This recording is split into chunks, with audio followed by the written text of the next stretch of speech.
of yogic meditative procedures are interface with this in our capacity for inner illumination. And what's more, shape, groom, cultivate it in a particular way so as to yield greater insight. Right? Like meditation on chakra, for example, it's luminous nature, etc. So there's uh, in so much as our mind's concerned and our evolutionary capacity for insight, this medium of illumination is of great significance, and buried deep within the currents of this creation is a correlate relationship between not only between illumination and sound. The sound and light are uh, emanations of one another, or reflections of one another, are in tandem. And this is in part where the the medium of mantra comes into play as another way of shaping our light space or luminous space within it, patterning it again towards this more expanded view. And just to round out I mean, all that is awesome, right? That's great. So I want to move in those directions.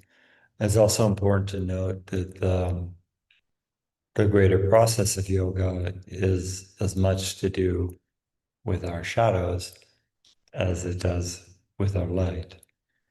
And in that we could, our shadows have something to teach us as well. Shadow just means, at least in a Jungian sense, just means what's kind of repressed or we haven't availed ourselves to see, or is masking something from the past, more likely, that we've deemed that we never want to revisit. And so it's cloaked in a kind of shadow of bypass, field of presumption, etc. But in so doing, it also inhibits deeper understanding as well. So shadow is not necessarily bad. It's just what's failing. And there's certainly deities and practices and so forth that uh, are intended to like directly approach the shadowy dimensions, even offer kind of reverence or regard, uh, that we can ultimately be more free. So not to overly vilify, though that certainly happens too. Like in mythologies, the demonic figures and whatnot are also um, indicative of this shadowy space. In the end of Ramayana, Ravana even gets liberated, right? Like he is the epitome of like a demonic, egocentric, shadow lurking kind of entity. He's like reverential on some levels. He's a very devout to Shiva and whatnot, and Shiva obliges his obscurity.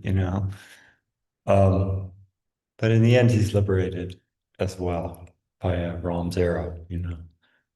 So I guess personally, I draw some sort of solace or appreciation from like right relationship with the shadow space, and that we have a lot to learn from our darkness as well. And whether we like it or not, it's certainly part of the being alive curriculum one way or another.